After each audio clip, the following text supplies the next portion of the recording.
Welcome to Burning Tree's panel series. My name is Jay Staples. Just real briefly, Burning Tree programs, feel free to jump online, burningtree.com. We have four programs, all serving unique and tailored to each individual kind of client. Burning Tree Ranch, which is just outside of Dallas, is our long-term facility, 8 to 14 months of inpatient, followed by another year of aftercare. Down just outside of Austin, we have Renewal Lodge, which is a mindfulness approach to the 12 steps, and got a lot of great things that we're going to be announcing soon with the Renewal Lodge. We also, just outside of San Antonio, have our women's only program, Fulbrook Center, trauma specialized, women helping women recover. And where I'm at right now, I'm out in Tucson, Arizona, which our young adult program, which is Burning Tree West. So jump on burningtree.com for all information on all four programming. But this isn't about me. I'm excited to bring on, I'm host and producer at the same time, so bear with me. But excited to have three DFW area therapists, Lindsay Stanley, Marjorie Boucher, and Angie Bouya. And what we really wanted to do is going through what 2020 has just going around talking with people. I think there's an overwhelming feel of what the pandemic has done with not only mental health, but addiction and so forth. So I thought, why not get to three well-known therapists and just kind of get their perspective on what's really going on and so forth. So it's just going to be an interesting talk. I'm curious and excited to hear their kind of experience on all the topics and so forth. If you are watching, we will have an opportunity to post questions. If you have something that you want to ask specifically to any one of the therapists or all three of them, feel free to leave it in the comments and we'll go from there. And if you're watching a replay, we'll do our best to get back to you, obviously not being live, but we will certainly try to answer your questions at a later date. So without further ado, let's just get really into it. I just kind of want to go into it real, ladies, and just do kind of a 2020 overview. I don't think I'll speak for myself. I didn't have a pandemic hitting, mid-March or early March, or really whenever it hit. I didn't have that on my daily calendar. And so for someone with therapy and therapists and seeing people, just kind of want to get your, we'll start with Lindsay and go down. I just want to kind of get your, when the pandemic hit, kind of the overview and what you kind of learned through this whole pandemic in 2020, Lindsay. Yeah, this year has been weird in a nutshell. And I remember when pandemic hit in, January, like word started spreading. And then by March, things started shutting down. And as a therapist, kind of the biggest question is, well, what do we do? And I think most of us have done some element of virtual therapy, but then kind of like shifting gears into now offering it. And being competent in doing so and offering quality care was something kind of probably all of us had to switch into doing quickly. And so kind of in the beginning, I was meeting with people virtually, just as, CDC was kind of figuring out what's safe, what's not safe. And then eventually started meeting with people in office. And it's kind of been an interesting space where, we'll meet with people and then if medical stuff pops up, they'll meet virtually for a minute. But I have been blessed in that, we've continued to meet with people in person outside of those first few weeks when everything kind of shut down. And from an addiction standpoint, there's been a lot of concerns about meeting virtually with people because there's so much that you pick up on when people show up in my office, whether it's their body posture or physical scent. There are a lot of indicators that people are not in a great place that can be a little bit difficult to pick up on virtually. And so this year has kind of been the year of flying by the seat of your pants, figuring it out, throwing stuff at the wall and seeing what sticks. Marjorie? Oh, we lost her for a little bit. You back? Hi. Go ahead, Marjorie. Okay. Well, I think you saw a very good example of one of the challenges that we're having during this past year. Okay. Certainly starting off 2020, yeah, none of us saw any of this coming, right? And, I continued with most of my practice, still, I think about 50% being in person. I have a concierge practice, so one of the big things for me that did change is I wasn't going into people's homes anymore. I've started doing that a little bit, again now. But so many of my clients are pretty intensive, and I work with them, 2-3 times a week, and there's some real high crisis and things like that. So continuing to be able to meet in person safely was very important to me. And I think really important to my clients to be able to continue their progress. I've been doing virtual therapy because I work with a lot of college students and kind of that emerging adult population. So they're so super comfortable. Like they do FaceTime and all that stuff all the time. So I've been doing that for, several years with that population. So for me, I didn't feel a challenge clinically to be able to do virtual, but it was definitely a challenge for clients to get real comfortable with that. And, but I mean, I've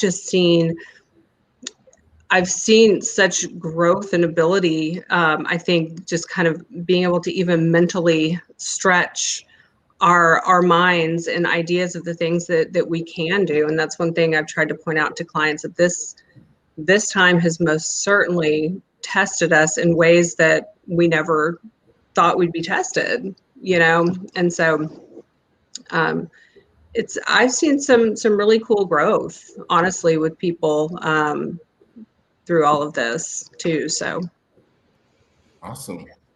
Yeah. Andy? All right.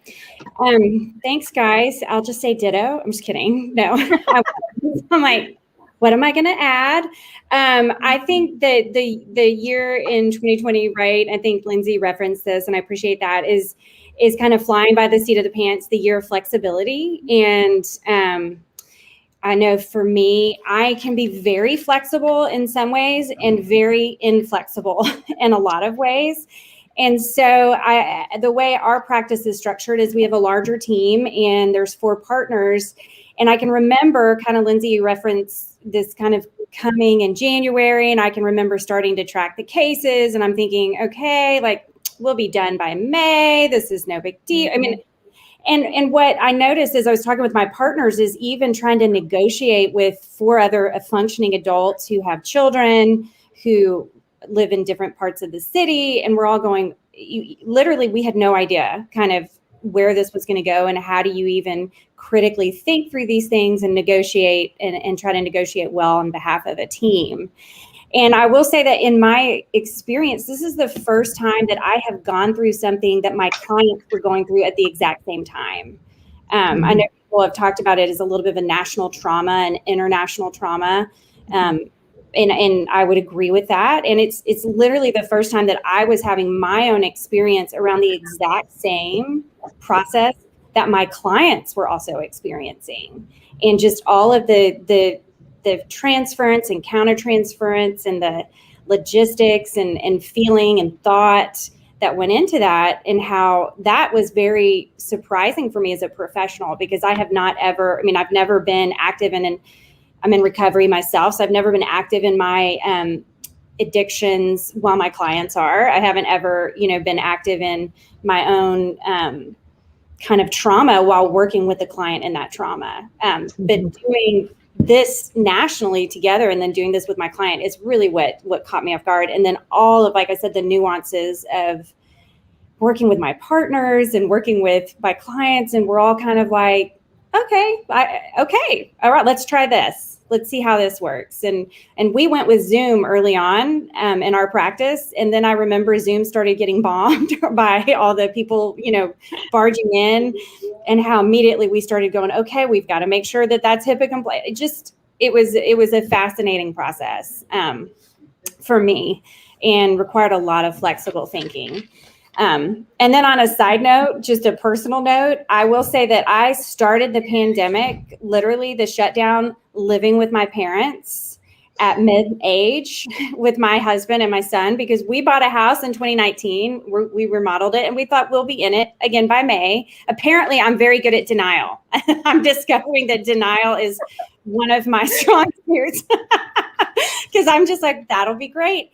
And we got to live with my parents in our middle age as fully functioning adults during a global pandemic while trying to manage this practice. And so it was just the year of flexible thinking and kind of laughing, like when screens freeze or internet drops, or my son would sign on for school and my clients would get kicked off because the internet couldn't handle it. It was a lot of flexibility, which is good growth. Marjorie, I appreciate how you say that. Like, I got to grow personally. I got to see clients grow in their own flexibility of learning that we can laugh and it's going to be okay. I mean, one thing that I think, I love what you're saying about how it's the first time that you have been going through something that your clients are going through as well. And I think so often, clients don't see us as people, they don't see us as also having issues or working through things or having challenges. And so I think this has been, I've seen kind of a neat opportunity where I've, been able to establish a rapport and connection with clients even better than maybe I would have. Oh, I love love more that. quickly. Yeah. No, I love that. I agree that my son would come in the middle of session because something would happen. And, my clients were like, oh, you have a life. And I'm like, I do a very real life. And I really need the things that I recommend. I need to practice as well. Like, I don't come to you as a person that's above you. I come as a fellow traveler. And so I love that, right? Your clients did probably get to see you as a person. So that leads right into it. Angie, why don't you just talk further? I mean, just the kind of client issues, client engagement, kind of this whole telehealth transition, kind of just what are you seeing as far as the issues, engagement, kind of the energy you feel? Can you want to touch on that? Yes, that's a good question. I will say that I am used to, at this point, the virtual therapy, but it is not my preference. I like seeing clients in person. I like the energy, the reads. I think, Lindsay, you referenced that, kind of the nonverbals and just how it is you gain this energy. And so after, I think, the initial kind of collective shock in our culture of, okay, we are going to be moving to telehealth, and everything moved so quickly. The medical profession, which was really helpful, I think, for the counseling profession. Once that began to happen, I did start to notice that, I found myself needing to ask probably more direct questions. And for people who do know me personally, I'm already very direct by nature. And so, but I found that I needed to ask more direct questions around things like depression and anxiety, like literal almost, let's really talk about some of the criteria for these things, because I couldn't necessarily read it on the screen as well. And so asking for some of that and knowing that people were struggling more with isolation and depression and anxiety. The young moms that I work with that had 3-4 kids at home, trying to manage homeschooling and trying to check in with them on how their anxiety and stress is. And so I would say those were the things that probably impacted most, is that when I could meet with somebody in person, I could kind of see some of their nonverbals. I could check in on things in a different way, but through the screen, I needed to be a little bit more direct of how are you actually sleeping? What is actually happening? Are you waking up? Are you getting the 3 a.m. anxiety wake up call is what I like to think of it as.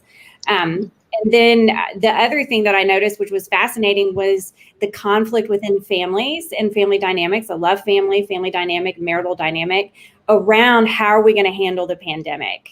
As if people didn't have enough to kind of stress about when you're raising children and being married.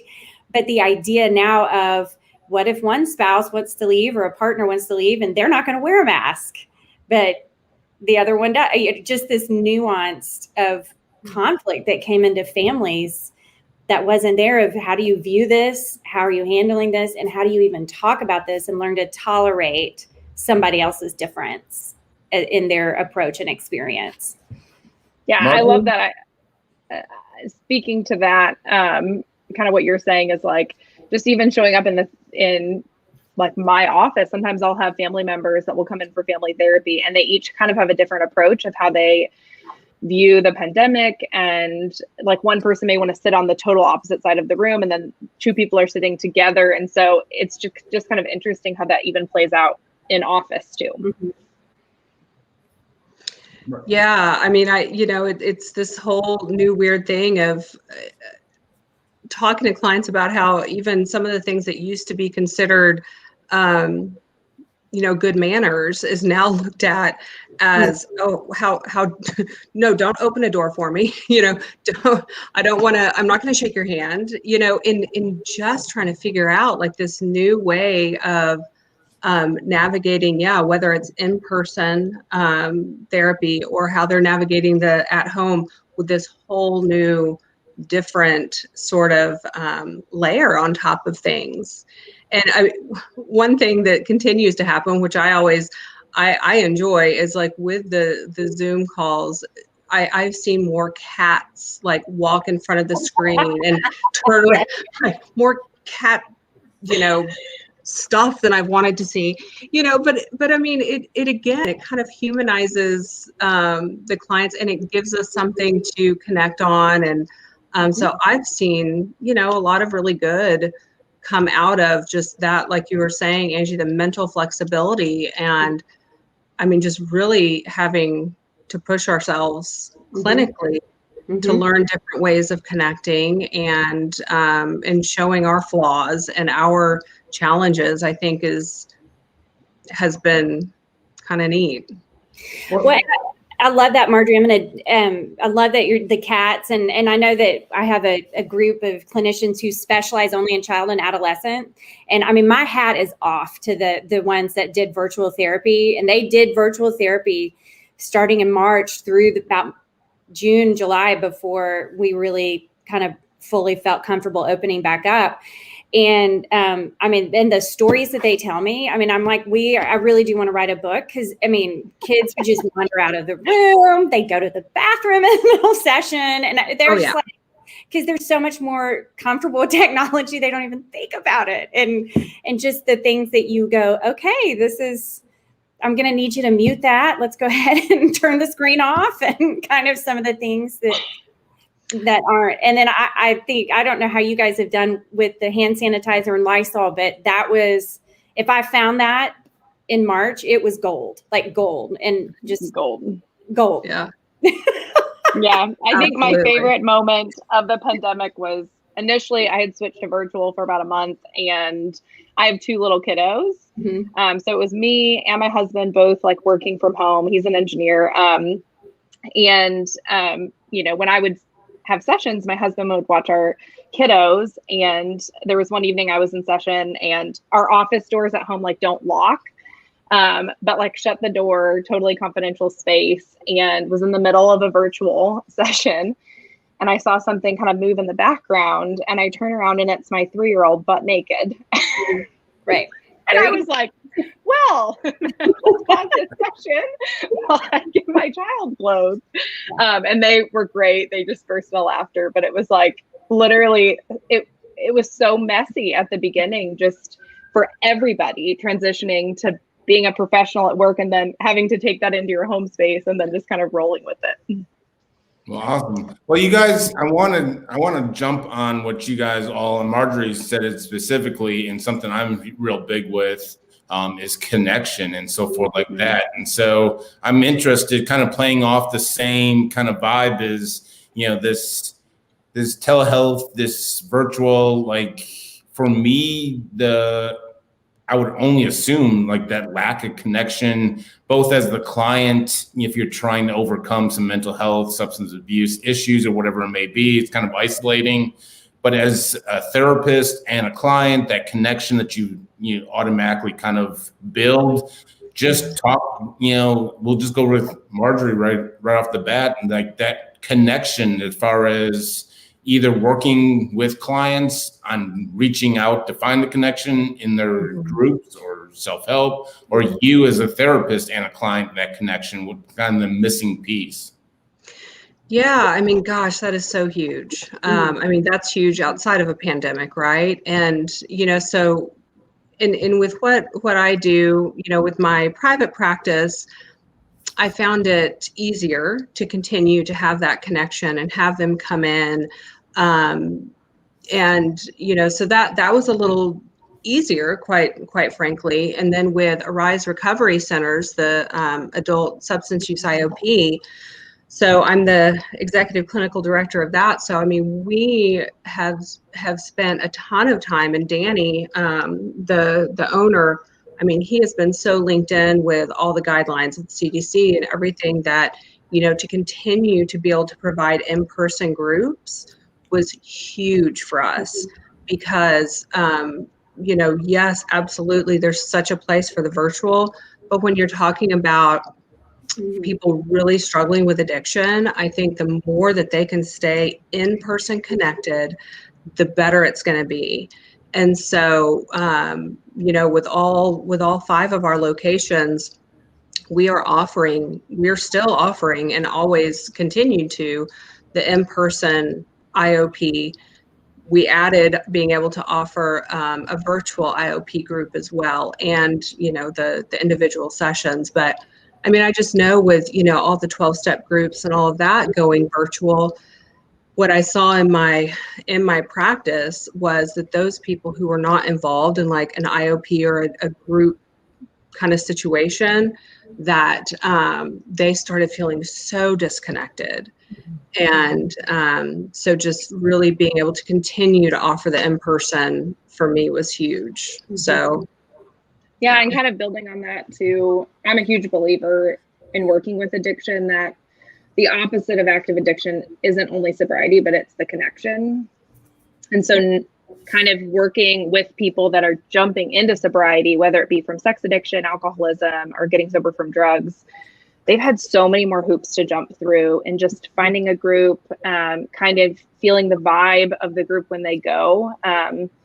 And as a therapist, as I hear of groups that are meeting in person, I always try to write them down just so I can pass them along, because it makes a huge difference when you're physically sitting with people versus being on a meeting, an AA meeting with like 50 people.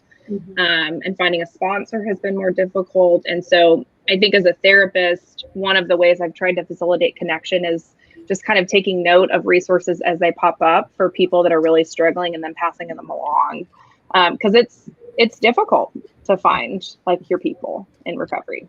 Well, and one thing I think that it did help to stretch, I mean, to stretch people to make connection one-on-one or within small groups, which is so hard because, when you go into a larger 12-step meeting or refuge or whatever meeting it is, you can kind of hide in the background. So again, I tried to really use it as an opportunity with my clients to say, okay, well, so meet one-on-one or 3 of you at the park. And, and I think that was a real hard thing for people to make that jump, but ultimately I think a really, really good thing. Yeah, and I wouldn't say I have a lot to add. I would agree. I think it's been, definitely it's a missing piece. I'm glad that that's up on the screen, because it is, and isolation is a huge component of addiction and relapse. And obviously, I think we know that the rates of relapse are going up. We know that use is going up. I think that, I know that the jokes around, collection day now for recycled water, wine bottles. I mean, the things that I'd see on like my mom friend memes, and how, oh, it's so funny, we're all drinking so much. And as a person who works with people where that's not really funny because it's killing a loved one or themselves, I found myself kind of in this weird, place of grieving. Again, this word grief kept coming up, and recognizing, okay, this is going to have pretty, I think, long impact on some of the mental health and the addiction and recovery of people.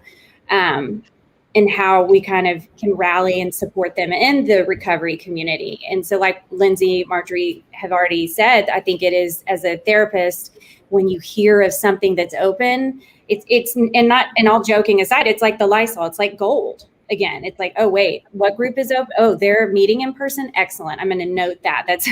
That's important. Oh, there's hearing, oh, there's a group of men who are, they're having an AA meeting in a parking lot. Excellent. This is good for me to know. This is a great resource. And so I think that was, being able to kind of take note, share that information. And I think too, just recognize that, that it is harder. It would be harder. There are hoops to jump through, and yet it was still available. And I think the one upside of all of that is people had access now to meetings online that if they lived in another part of the state, I could say, hey, this meeting is a great meeting. Check it out. Here's how you get connected. And they could get into a really great, good, strong recovery meeting, even though they didn't live in the Dallas area. So that was one positive. And then hearing how people started to make some changes to the Zoom meetings, they would show up 10 minutes early and say, I'm going to try to show up and greet the newcomer and be available. I'm not going to just turn my video off and my mute off and just listen to the meeting. I'm going to try to stay as present as possible, and how bringing some of their mindfulness into showing up for that group. It became less automatic. Whereas I think maybe in the past, they would have just shown up for a meeting, kind of done their thing, where they're going, oh, I've got to really think a little bit more about this, how to actually seek that connection. And again, it's that flexible thinking. It's that, okay, things that maybe I took for granted a year ago, I now get to look at and approach it differently. Or I at least have the choice to, whether I choose to or not, really is up to me. Yeah. And I love Angie. I love how you tied in, I know there's been so many things that are really difficult about this pandemic, but there have been so many gems in the middle of this. And as a therapist, one of the coolest things that I have been able to be a part of is people actually having the space and time to do the family work that literally none of them have ever been able to do, because they have such busy schedules. And maybe I've had a number of clients where they've moved back in with their parents, kind of like you, Angie, you were talking about. And this tension will bubble up, and they're ready to start diving in and exploring why this keeps happening. And one of our passions at Prime Counseling is all of our therapists specialize in addiction and EMDR. And so that has been a really neat component of helping people that have done their addiction work, but they're ready to dive in and do trauma work. And they're able to come sometimes several times a week to really dig in and explore why they keep relapsing, or, the trauma that kind of is underlying some of why they acted out. So it's been very neat to kind of walk with people and have the space and the time to do it. Well, I'm interested. I want to put mental health. I want to include mental health, not just addiction in the pandemic, mental health and addiction in the pandemic. And coming from, work, obviously, in my employer being Burning Tree, and just the inpatient, the treatment programming, Arise, and there's all, I want to see from a therapeutic vision or sight, with the pandemic going on, the client's reluctance or the pushing into inpatient or treatment, and with, everyone, obviously you couldn't go anywhere without knowing the pandemic, and just kind of want to touch on just mental health, addiction, pandemic, those people that need a higher level of care, as far as a therapist kind of working with families, clients, into saying, it's time for a higher level of care. Our working relationship is just not helping, as far as where you saw the higher level of care when they came into play, and the families and the clients' reluctance, or maybe not, as far as going into inpatient or, IOPs with Arise or anything like that. I kind of want to get a therapist view on the higher level of care in a pandemic. Who wants to start? I'm happy to start on this one. And I can speak to a couple of things. I would say that in some ways, the pandemic just added another roadblock. to IOP or higher level of care, or one more thing for us to process in preparation for the family of, okay, we understand that this is happening, and here's how this particular treatment center, or here's the treatment centers we're talking to. Make sure you ask your questions about how they're treating this and what their protocols are and some of those. So that was, to me, really kind of the only roadblock. I actually found that a lot of people, because like Lindsay referenced, there was a lot more space, people tended to move towards going into treatment a little faster. I know that in particular with the mental health addiction piece, we know that our child adolescent team in particular saw a lot of eating disorders spike over the last 8 months, and had a very hard time actually helping place people because of bed limitations, which was interesting information.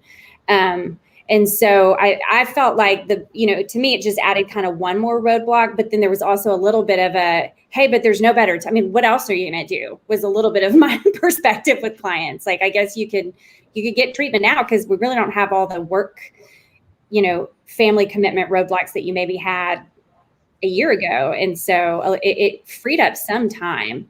But it did not slow up my pace of referral or noticing how my kind of the normalcy. In fact, I felt like I had probably a little bit more percentage of people that we were referring out to higher level of care.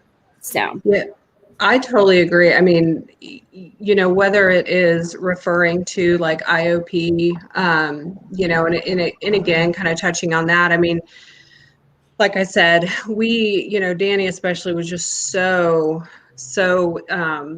on top of kind of all the CDC guidelines and all of that stuff to really be able to make that transition, where if they're coming from a residential program into Arise, it was a pretty seamless transition. And then getting people, into Arise, maybe from, a lower level of care, that I didn't see that much of a challenge with. It was for me more getting people into residential that, like you said, for eating disorder, wait list for, I do a lot of referrals through my private practice, whether it's for mental health specific or substance use. And the challenge of getting people to a program out of state, when they were like, say they're ready to go, okay, but usually in the past it'd be like, let's get them on a plane and get them there. But now it's like, okay, we need to get a test first to make sure that you test negative. And then when you get there, and I think for so many people, when they're ready, it's like they're ready, they just want to do it. And this put that pause on things. And I did see it create challenges for people and their willingness to go. And I've also utilized, I think, more folks who really do specialize in treatment placement because they were so knowledgeable about what different states and different programs were doing as it relates to COVID. So, and by far I did more treatment placement in this past year than I've probably done in quite some time. That's a great point about the pause, Marjorie. I'm so glad you brought that up, that there was this kind of delay that was a new bump to manage. So yeah, and I mean, unfortunately, I did see it become kind of the excuse to not go to treatment for people. So yeah, I agree. Ditto to what you all said. I feel like most of the clients that I've referred and have like gone to residential treatment, there's been like a desperation due to the unmanageability of what's been happening. And so not that they haven't cared about COVID, but generally, one of the things that's been really interesting for me as a professional is when I'm helping them kind of like find their spot and helping collaborate care is like asking questions about what are you doing to protect clients and how are you managing COVID if there's a case. And so it's been interesting just to see how different treatment centers will self-isolate someone, and even processing that after the fact with clients, if they got to residential treatment and then there was a COVID exposure and then they spent 2 out of their 4 weeks in a cabin alone, just feelings about, anger towards not necessarily the treatment center, but the pandemic, and how kind of once again, it's like changing up what is kind of an already non-normal process. And so, kind of coming back to like flying by the seat of your pants, like you really just have no idea what's going to happen, because COVID kind of dictates what is going to happen in the long term. And so, anyways, that's just kind of what I was thinking. Well, let's this is what I'm really interested in, kind of this idea around self-care, as far as you guys therapists. If you want to get into your personal kind of self-care kind of techniques or things you've learned in the last year, and also getting into just therapeutic ways that people can kind of, if they're watching or maybe in a low point in their life, maybe what's some tips you lean on for self-care in general. Angie, we'll start with you again. Great. Why? Just kidding. No, that's a good question. And so, so self-care, I will say that I could not be more grateful in some ways that I got to live with my parents at the beginning of this, because I think there were things that I would have said, I no longer struggle with that. I do not ever act like a snotty little teenager in my 40s. This does not happen. And discovering, oh no, that's still in there in a lot of ways. And so my experience might be a little unique in the sense that I felt like I was getting to really start to practice some of the things that I had always wanted to put into practice with my parents as part of my adult amends to them, of being of service and caring for them in a very different way. And I had this chance to do that. And also confront, I think, some things that I really, in my own mind, I know, like clinically, you don't get over things. Like I feel like I say that consistently to clients every day. You don't just get over things. And I know that clinically, but then to be back in a situation where I was like, oh, look, there's that wound. I really, really had thought I was over it. To discover that I got to go back and pay attention to some of that wounding. And I'm grateful. My husband is also a therapist. We do not work together because we want to stay married, and I did not meet him on the job. I met him at school. And so I was grateful because he could also understand that it was different for him. He could give me some feedback, kind of having a front row seat to that, and getting to practice some good boundaries with my parents, having our son, who's an only child with 4 adults, it was just all the things. And so my self-care probably looked more self-reflective than I would have anticipated had I been in my own home, like I am now with my own office, where I feel like I have a little bit more freedom to do some of the things that I know I love. So it was a little bit more self-reflective. I know that I spent a lot of times outside walking and on the phone with trusted friends who I could call and talk about my what was happening, my feelings and my thoughts.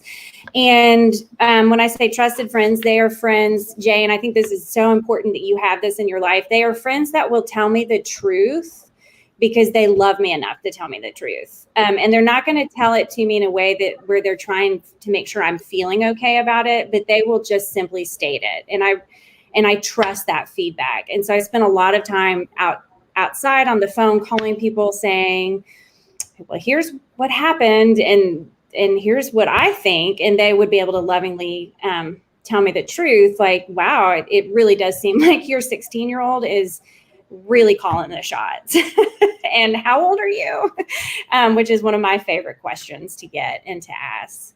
And then I did discover this wonderful thing of online yoga sure people know about this. I'm usually a little late to the technology game, but I discovered like you can do these like classes online and they're fun and they're all these people doing things. And I was like, oh, well, this is neat. Why have I only been going to this one little yoga studio? There's this whole world out here. And so that became really important to me.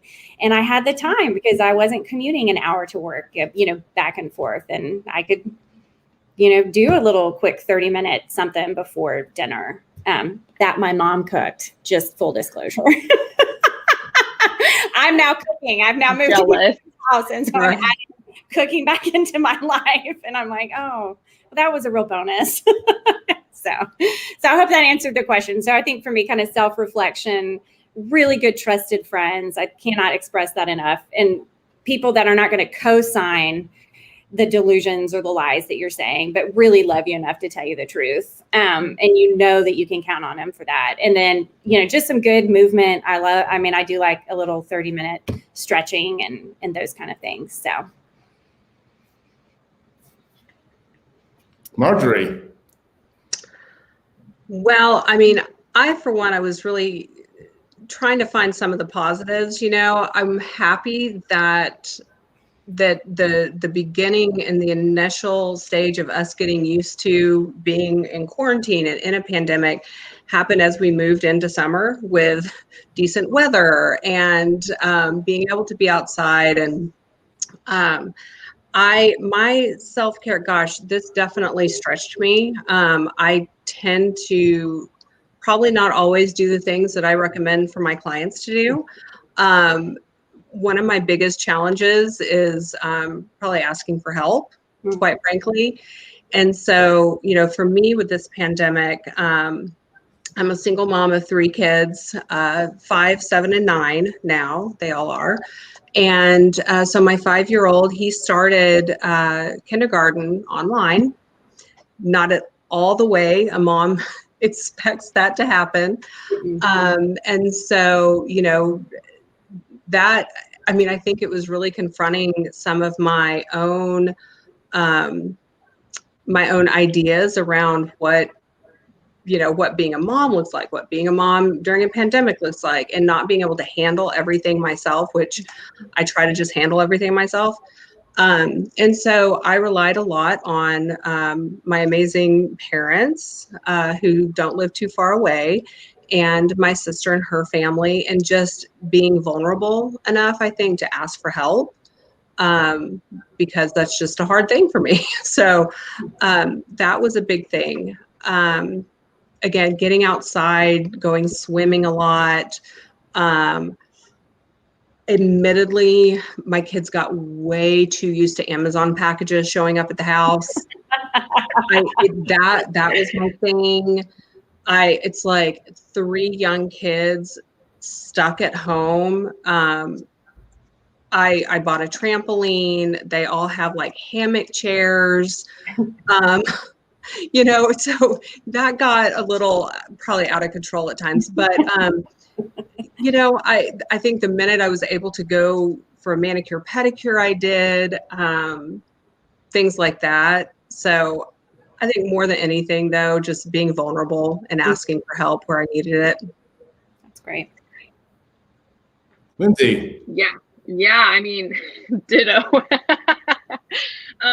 Just to kind of add on to what they're talking about, for me, it was kind of an odd space of like when the world started shutting down, like friends were still available, but meeting in person started becoming difficult or weird or kind of nerve-wracking, because you'd like hang out with someone and then they'd find out like they were exposed with it. And so kind of friendships started becoming more virtual. And so for me, self-care has looked like really trying to dig in and maintain the friendships virtually when physically meeting isn't possible. Working, my tagline, if I have one, is like never see a therapist that doesn't have a therapist.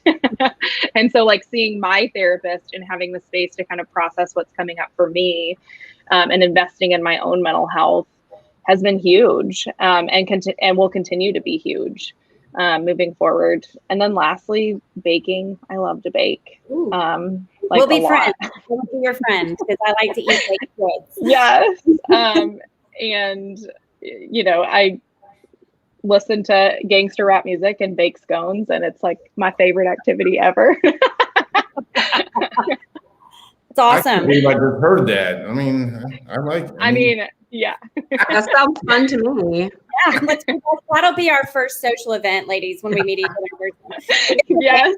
And we'll bake, or we'll at least sample Lindsay's baked goods.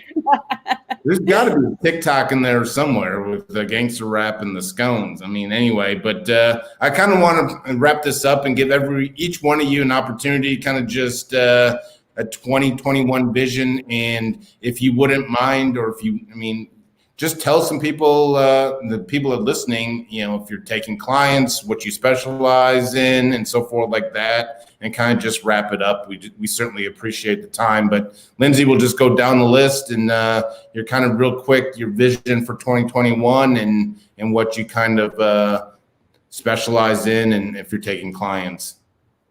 Yeah.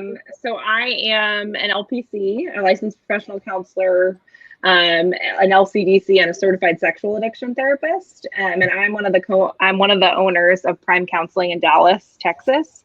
And we specialize in addiction, sex addiction, and trauma work, and specifically EMDR. And our passion is really to help people kind of dig into that next level of why they do the things that they do.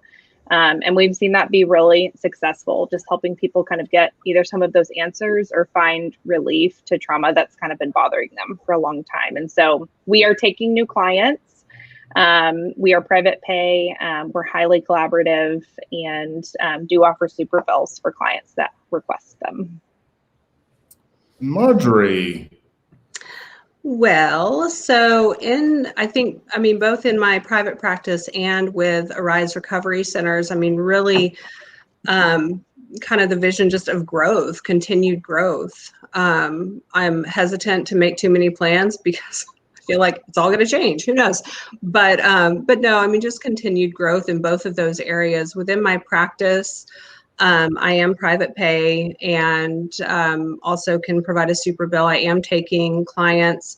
As I said, my practice is what I consider a concierge counseling practice, where I also have associates that are here in the office with me who do things like microcurrent neurofeedback. There is a registered dietitian, and then other clinicians to help in areas that, that I don't specifically specialize in. And I do specialize in substance use disorders, mood, anxiety disorders. I work a lot with like executive physicians, attorneys, pretty, thanks, Danny. That's sweet. So, and like I said, I do, go into the home or into the business and do a lot of work helping get people into treatment, whether it's for mental health or substance. And also I work closely with getting them, when they're coming out of it, to really have a step down process and for long-term recovery, both within, whatever it is that they're struggling with. So there's a lot that I can offer, and, a lot of collaboration as well. Lindsay and I also do the once a month for any of the practitioners or people within kind of the mental health, behavioral health, substance use area. I have been doing a networking group for the past about 4.5 years called DFW Behavioral Health Meetup. And you can find it through the Meetup app, but also on my Facebook. And so I love doing that to connect people. We were talking about connection. And so anyone dating. It's speed dating for therapists. Yeah. It is kind of like I love it. Yeah. Not romantically. Yeah. Yeah. Like, hold up. Oh, what are we doing here? Just kidding. What's so great though is whether it's therapists finding employment or, I know people have found jobs through the meetup.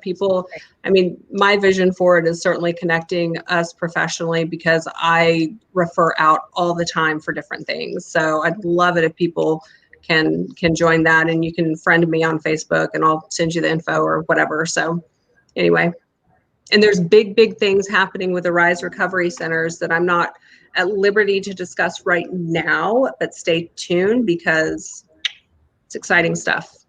There's going to be a rise in every city in America. I'll just I went to the Starbucks. Every Starbucks will have an Arise. No, I'm just kidding. Like peeking in the brain, taking over the world. Yeah. Angie, go ahead. All right. So vision, it's a great question. I would say one of just my own personal professional visions. Oh, look, I'm glad you put my credentials up there. I never include my credentials when I sign in. I don't know why. But my personal professional vision would be to take some of the things from 2020 into 2021 that I really have enjoyed. I think, Marjorie, you referenced the gems, and I would agree with that things like slowing down a little bit, not being so busy as a person. I am very busy. I like to do things. I like to be a part of things. I just like to know and be in the know. And 2020 has allowed me some space to really slow down, to have a little bit more time in my schedule, and to practice those things that I like to talk about, called boundaries, and how to really show up differently and kind of more thoughtfully and what I say yes to. And so I do hope I can carry that into 2021 professionally, just in the way that I manage a team and just being present and just more mindful and aware. So that is something I do hope just for my own personal professional life. I will say Sparrow House Counseling it's a group of about 30 clinicians, give or take. We've got all different license levels at Sparrow House because we are fee for service as well. And so we don't take insurance, but we also are very committed. One of our values is that payment would not be a reason for somebody to get good evidence-based clinical care. And so we have people of all different license level, from people who are actually in graduate school to their associate to postdoc, who can work at reduced fee rates. And so we try to accommodate and work with just people across the spectrum. And like I said, our practice will take people from 3 years old and up, because we have trained clinicians who are our PT. They work with PCIT, which is parent-child interactive therapy, which is a fabulous treatment for attachment work with kids, especially if you have a loved one that has been in treatment and is working to come back into their child's life and eventually have child custody again and be that primary parent. It's excellent as far as the attachment, and really focuses on kiddos about age 4 to 8 to 9, when that developmental piece is so important. I love to talk about that. I do not do that. Because that is not my specialty, but we have people who can. So Sparrow House we pretty much are always taking clients, and happy to be of service, like Marjorie was saying, to place clients if we're not the appropriate fit, make sure that they get to the right places and those kind of things. And my specialties, at this point, I would have said probably a few years ago that I specialize in substance use disorder, but I don't think that's accurate. I think I specialize in people who are either heading into treatment or people who are out of treatment and recovered, because I have found that I do enjoy working with people who are kind of willing and ready to change. Yes, they are. Okay, I'm just going to answer the question. Somebody asked if they're doing in person. Yes, our play people are in person right now.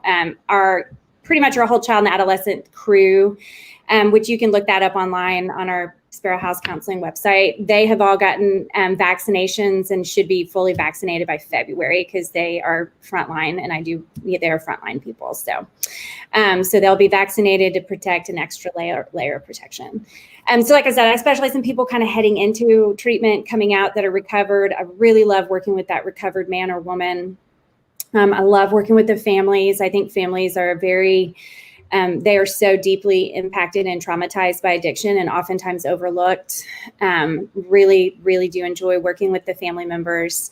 And then eating disorders. I am a certified eating disorder supervisor. And so I do run a supervision group for people who want their SEDS, which is the Certified Eating Disorder certification through iAdept. It's very well credentialed, and have a passion for body acceptance and tolerance and just really helping both men and women find freedom from the tyranny of eating disorders. So hope that answered your question.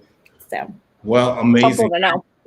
Amazing. I woke up in a hot sweat thinking that I was going to struggle to find 20 minutes to talk with you ladies. And I mean, I actually wanted to go an extra hour. But I certainly do appreciate, send your invoice for the hour therapy, because I got too much out of it, more than you ladies even know. Send it to Burning Tree Program. I sent Eric Button. Anyway, I really do want to thank you, ladies.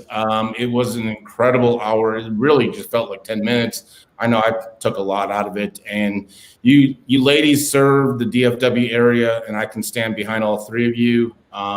Burning Tree can thank you for their partnership with all three of you as well, and onward and upward in 2021. And I mean, there's a lot of people doing a lot of great work in the pandemic, and I think sometimes therapists kind of get overlooked for obvious, but what you ladies had to do with this pandemic was amazing. So we do thank you for your hour of time, and thank you for just doing this and kind of learning and just going with the flow. So thank you guys so much. And for anyone joining online, Danny Andino, thank you for your constant